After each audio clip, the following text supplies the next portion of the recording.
सभी को जय हिंद दोस्तों। आप सभी का हार्दिक स्वागत है जय भारत रिएक्शंस पर। तो आशा करता हूं कि आप सब लोग बहुत अच्छे होंगे। तो आज हम एक धमाकेदार वीडियो देखने जा रहे हैं जिसमें आपको पाकिस्तान से आई सीमा के बारे में बहुत कुछ जानने को मिलेगा। इस वीडियो में आप देखेंगे भारतीय मेजर गौरव बारिया का रिएक्शन, जो कि काफी सारे अपडेट्स देंगे और इस मामले की पूरी पोल जो है खोल के रख देंगे। और दूसरी ओर आप देखेंगे कि जैसे भारत में वैसे पाकिस्तान में भी इसके ऊपर काफी डिबेट है, काफी चर्चा है। तो आप देखेंगे आरजू काजबी के शो में स्पेशल गेस्ट होंगे सुहेब चौधरी, वो अपनी राय देंगे सीमा और सचिन के बारे में। तो ये वीडियो काफी इंटरेस्टिंग होगी, इसे अंत तक देखें और आपको बहुत कुछ जानने को मिलेगा। तो चलिए ये वीडियो देखते हैं। चैनल पे नए हैं तो चैनल को सब्सक्राइब कर दें ताकि आपको इंटरेस्टिंग और लेटेस्ट वीडियोस देखने को मिलती रहे। और आपके जो भी विचार है इस वीडियो के बारे में, आप अपने विचार हमें कमेंट सेक्शन में लिखकर जरूर बताएं। हमें आपके कमेंट्स का इंतजार रहेगा। जय हिंद, जय भारत। मैं ये सीमा गुलाम हैदर के बारे में दो चार चीजें बोलना चाहता हूं। सबसे पहले कल इसने पॉइंट बोला डिबेट में कि उसका भाई पाकिस्तानी आर्मी में हवलदार है और उसने बोला कि उसकी भर्ती 2022 में हुई थी। ये डायरेक्टली 2022 में, आज 2023 है, ये एक साल में हवलदार बन गया। मैं आपको एक बात बताता हूं पाकिस्तानी फौज के बारे में। ब्रिटिश इंडियन आर्मी थी, 1947 में ब्रिटिश इंडियन आर्मी थी। आजादी के बाद उसी ब्रिटिश इंडियन आर्मी का एक धड़ा बन गया इंडियन आर्मी और दूसरा धड़ा बन गया पाकिस्तानी आर्मी। आज की तारीख में भी इनका रैंक स्ट्रक्चर लगभग सेम है। ठीक है, इनके कस्टम ट्रेडिशंस काफी हद तक सेम है, इनके रेजिमेंटेशन काफी हद तक सेम है। जो कॉन्सेप्ट ऑफ रेजिमेंटेशन में उसकी बात कर रहा हूं, कई चीजें बदली हैं। उन्होंने इस्लाम डाल दिया अपनी फौज के अंदर, तो उससे कई चीजें अभी नमाज वमाज पढ़ते रहते हैं परेड के बीच में, वो अलग चीज है। लेकिन अभी भी रेजिमेंटल सिस्टम्स एंड कस्टम्स बहुत सारे हैं जो पाकिस्तानी और इंडियन आर्मी के सेम हैं। मैं ये बात जानना चाहता हूं कि 2022 की भर्ती 2023 में हवलदार कैसे बन गया भाई? वीडियोस मैंने देखी लोगों की बनी हुई, चाहे वो रोड पे बात कर रहे हो, चाहे वो सो कॉल्ड रिलीजियस स्कॉलर्स हो, कि उनका ये कहना है कि जी इसको तो मार दिया जाएगा, इसके तो बच्चों को मार दिया जाएगा क्योंकि इन्होंने रिलीजन चेंज किया है। तो ये इस किस्म की आपके ख्याल है, इस तरह के लोगों को क्या हमें मीडिया में जगह देनी चाहिए? इस तरह के मौलवियों से बात करनी चाहिए? ये इस काबिल हैं कि इनके आगे आप माइक रखें और इनसे आप पूछें मौलवियों से कि जी क्या होना चाहिए, और ये उसके जवाब में ये कहेंगे जी क्योंकि उसने रिलीजन चेंज किया है तो वो मारी जाएगी, उसके साथ बच्चे भी मारे जाएंगे। इस तरह के लोगों को जो हम दिखा रहे हैं, लेकिन कोई पकड़ तो नहीं हो रही, कोई उनको अरेस्ट नहीं कर रहा कि आप इस किस्म की बातें कैसे करें। उसके साथ कई दूसरी वीडियोस भी मौजूद हैं जो डिफरेंट किस्म के कहा जा रहा है कि जी डकैत हैं या क्या है, उन्होंने भी बनाई है और वो भी बैठ के यही कह रहे हैं कि वापस करो, नहीं तो हम यहाँ जैसे आपने कहा कि हिंदुओं को मारेंगे और उनको तंग करेंगे। तो उसके ऊपर कोई एक्शन होता हुआ दिखाई नहीं दे रहा। क्या हमारी सरकार सो रही है या इसी माइंडसेट की है इसलिए उन्हें कोई फर्क नहीं पड़ रहा? देखें, आपने बोला ऐसे लोगों को के आगे माइक रखना चाहिए या नहीं रखना चाहिए, मेन स्ट्रीम मीडिया पे या मीडिया पे उन्हें जगह देनी चाहिए या नहीं। फ्रीडम ऑफ स्पीच का मैं मतलब ये समझता हूँ हर एक को राइट है कि वो अपनी ओपिनियन किसी के सामने भी एक्सप्रेस कर सके, अपनी ओपिनियन दे सके, लेकिन आप उन्हें जगह दें, डेफिनेटली जगह दें, लेकिन उन्हें लॉजिक के साथ समझाएं। मैं ये समझता हूँ, लेट्स सपोज हम उनसे बॉयकॉट करते हैं, हम ये कहते हैं ये बात हमारी मर्जी के मुताबिक कर ही नहीं रहा, हम तो इसे अपने चैनल पे या अपने प्रोग्राम में नहीं लाएंगे, तो उससे बात खत्म नहीं होगी, उससे नफरतें बढ़ेंगी। मैं ये समझता हूँ ऐसे लोगों को अपने साथ एंगेज करने की जरूरत है। ऐसे लोगों को अपने साथ लॉजिकली बात करके उनके माइंडसेट जो बन चुके हैं उनको चेंज करने की जरूरत है। और हम अगर ऐसा करेंगे, बिल्कुल स्लोली ये चेंज आएगा, लेकिन चेंज इसी तरीके से आएगा। अगर हम कहीं ऐसे लोगों को बिल्कुल बॉयकॉट कर दिया जाए तो हम मीडिया पे नहीं लाएंगे। सिंध में तो जाके आप आरजू काजमी जी वहां पे जाके तो नहीं उनके साथ बॉयकॉट करेंगी, या सुहेब चौधरी सिंध में जाके या कोई भी वहां पे जाके तो नहीं ऐसा करेगा। वहां पे तो वो ग्राउंड लेवल पे वो चीजें होती रहेंगी। इसलिए हमें चाहिए कि हम उन लोगों को बताएं, लॉजिकली बताएं कि भाई मुझे बताओ कहाँ इस्लाम में ये चीजें लिखी हैं कि आप अगर कोई एक ऐसा काम करता है जो आपको पसंद नहीं है तो उसके बदले में आप दूसरे इंसानों को नुकसान पहुंचाओ, ये कहाँ लिखा है? फिर जब हम उनसे बात करेंगे उनके पास कोई आंसर नहीं होगा, डेफिनेटली नहीं होगा। उन्हें बताएं, उन्हें पूछेंगे, बताएं कहाँ इस्लाम में लिखा है कि अगर कोई लड़की मजहब चेंज करके किसी भी मजहब में जाती है मुसलमान, तो उसके बदले में आप उन लोगों को नुकसान पहुंचाएंगे जिस मजहब में वो लड़की गई है। ये कहाँ लिखा है? मुझे बताएंगे तो मैं मान जाऊंगा। अगर कहीं पे लिखा होगा, डेफिनेटली नहीं लिखा, फिर वो कहीं ना कहीं समझने की तरफ आएंगे। आपको क्या लग रहा है, अगर वापस आती हैं सीमा, क्या उनकी जान बख्शी जाएगी या आपको लगता है कि नहीं बच पाएंगी? क्योंकि यहाँ तो हमने पहले भी बहुत से केसेस देखे, ब्लास्फेमी लॉ का लेके मशाल खान को मार दिया। उसके बाद जो वो थे गवर्नर थे पंजाब के सलमान तासीर साहब, उनको भी हमने देखा। यहाँ तक के लाहौर, वहां पर एक क्रिश्चियन कपल था, उसको जिंदा जला दिया गया था, ये भी रिकॉर्ड पर मौजूद है। तो क्या अगर ये सीमा वापस आती है, इनके साथ बच्चे वापस आते हैं इनके, क्या यहाँ के लोग इनको छोड़ देंगे? जिस किस्म का माइंडसेट है, क्या बच पाएंगी? मेरी जो ऑब्जर्वेशन है, मेरे ख्याल से सीमा कभी वापस आएंगी ही नहीं।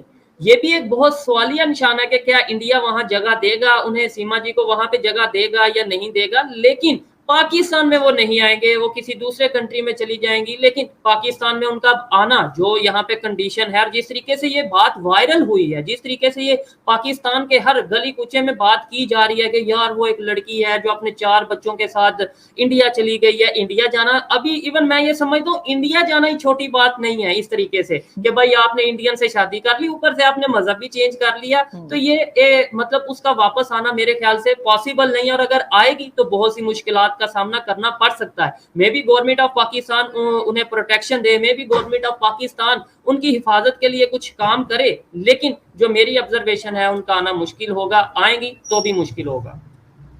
गवर्नमेंट ऑफ पाकिस्तान कैसे करेगी? उसमें तो बहुत से लोग ऐसे हैं, आपकी फौज में भी, आपकी गवर्नमेंट में भी, जो इसी किस्म के माइंडसेट के हैं, जो इसी बात को मानते हैं कि अगर कोई किसी दूसरे रिलीजन में जाता है तो उसको मर जाना चाहिए। तो इसलिए मुझे नहीं लगता कि उनकी यहाँ पे कोई हिफाजत हो सकेगी। लेकिन इस टॉपिक का लास्ट इतना हाईलाइट हो चुका है ना कि अब हमें दुनिया को दिखाने के लिए कुछ ना कुछ प्रोटेक्शन देनी पड़ सकती है। अब चीजें अगर तो हमारे आपस में रहती तो शायद हम उसे अभी तक कुछ ना कुछ कर चुके होते, बट अब पूरा इंटरनेशनल मीडिया इस चीज को देख रहा है, तो हम शायद दुनिया को दिखाने के लिए, ह्यूमन राइट की वायलेशन ना हो जाए उस चीज से बचने के लिए, हम कुछ ना कुछ कर सकते हैं। पॉसिबिलिटीज हैं, उम्मीद हमेशा अच्छे की रखनी चाहिए।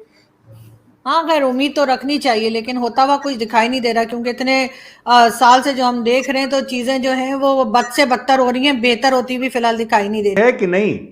उसकी नौकरी भी पक्की नहीं हुई है, वो टेम्पररी है, ये वो कहती है। ये कौन सी नौकरी है यार, मुझे तो आज तक समझ में नहीं आया। अच्छा, दूसरी चीज आपने देखा है कि वो हिंदी कितनी बढ़िया बोलती है।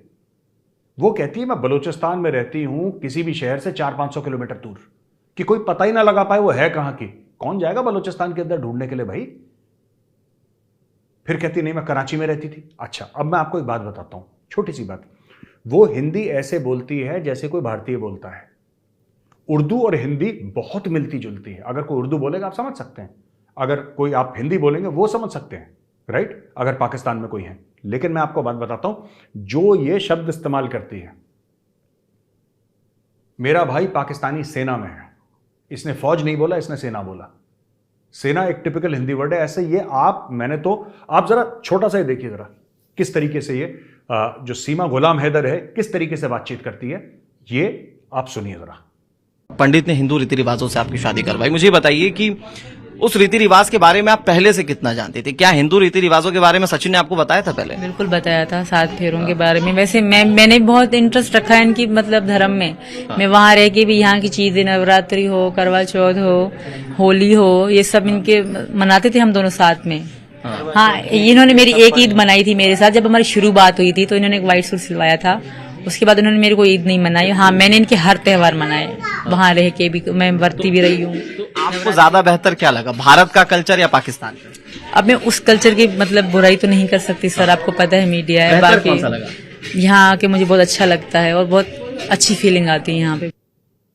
आपने देखा दोस्तों उसको बोलते हुए, ये जो लड़की है, ये जो औरत है, ये लगातार बोलती है, परफेक्ट हिंदी बोलती है। इसकी हिंदी में कोई गड़बड़ नहीं है। आप अगर ये हिंदी, ये तो इसका ये जो सचिन मीना है, ये सचिन मीना चला गया वकील के पास और वकील को बता दिया ये पाकिस्तानी है। वरना किसी के बाप को नहीं पता लगना था पाकिस्तानी इंडिया में आके बैठी है। वो तो भला हो सचिन मीना का, वो तो भला हो उस आदमी का कि उसने बता दिया कि ये पाकिस्तानी है। चाहे उसने मन से बताया हो, बेमन से बताया हो, लेकिन उसके मुंह से बात निकली, जिसकी वजह से मामला पर्दाफाश और मीडिया पहुंच गई उसके घर में। अब वो लड़की बन गई है सेलिब्रिटी, और बीच में कितनी सीमाएं हैं यहां पे भाई। आप बताओ कितनी सीमाएं हैं भारत में, कितने लोग हैं जो कि पाकिस्तान से नेपाल के थ्रू यहां पे आए हैं। ये बहुत बड़ा खेल हो रहा है। मैं आपको बताता हूं एक बात और एक और चीज। ये तो सचिन मीना ने बता दिया। अब मैं आपको कुछ चीजें बताऊंगा जो आगे चल के होंगी, जो आपको आगे चल के पता होंगी। मैं चाहता हूं ये वीडियो आप सेव करें। मैं अभी भविष्यवाणी कर रहा हूं और ये वीडियो सेव कर रहा हूं और आप बोलना कि मेजर साहब 1 महीना हो गया, आपने ठीक बोला था, आपने गलत बोला था। सचिन दबाव में है, समझ गए? सचिन मीना दबाव में है, चाहे वो कुछ भी बोले, चाहे वो कुछ भी बोले, चाहे मोदी जी से बोले उसको वापस पाकिस्तान भेज दो, पर जेल में मत रखो, जो भी इनके परिवार का ड्रामा चल रहा है, जो भी इसका बाप बोल रहा है सचिन का, जो भी इसकी मां बोल रही है, फॉरगेट इट, फॉरगेट इट। मैं आपको बता रहा हूं बंदा प्रेशर में है। मैं आपको बता रहा हूं इस लड़की के पास, इस बंदे के या इसके परिवार की कुछ ऐसी चीजें हैं जिससे वो चाबी लगा रही है और ये नाच रहा है। ये पबजी से प्यार हो गया, ये सब स्टोरी है, ठीक है? अपना घर छोड़कर आती है, इसने क्यों छोड़कर आई है पाकिस्तान? और पबजी से प्यार हो गया, यानी कि ये आपने देखा होगा जब ये बात करती है, ये कैमरा से डरती नहीं है। अच्छे अच्छे बड़े बड़े क्वालिफाइड लोग कैमरा के सामने कांपते हैं, उनको गिगियाने लगते हैं, उनको पता ही नहीं लगता कि साला कैमरा के सामने बोलना क्या है। ये बड़ी कॉन्फिडेंट है, ये बड़ी कॉन्फिडेंट है, जैसे किसी ने इसको बैठा के ट्रेन करा होगा। ये जिस तरीके से बोलती है, ऐसा लगता है किसी ने उसको लैंग्वेज की ट्रेनिंग दी है। Somebody has trained this woman how to behave in front of camera, how to do this, how to do that, how to do this. इसको एक एक जगह ट्रेनिंग दी और ये ट्रेनिंग का असर है। ये बड़ी कॉन्फिडेंट है, ये लड़की जो है बड़ी कॉन्फिडेंट है। पर एक बात बताओ, आप में इतना कॉन्फिडेंस है, आप सब कुछ छोड़कर आ गए। 4 बच्चों का फ्यूचर कुछ नहीं पता, क्योंकि एक बंदे से आपने पबजी में चैट करा था और अब भारत आ गए। आपने दुनिया भर में और कोई नहीं मिला आपको पबजी में चैट करने के लिए। इंडिया में आपको, ग्रेटर नोएडा में आपको सचिन मीणा मिला और आपने सचिन मीणा के साथ पबजी में चैट करी, आपने बोला मुझे प्यार हो गया। ये भाई साहब बहुत बड़ा फ्रॉड है, ये पूरा मामला फ्रॉड है और आंतरिक सुरक्षा का मामला है। मेरी तो सरकार से यही रिक्वेस्ट है, इसको लात मार के वापस भेजो, इसको लात मार के वापस भेजो, फौरन के फौरन।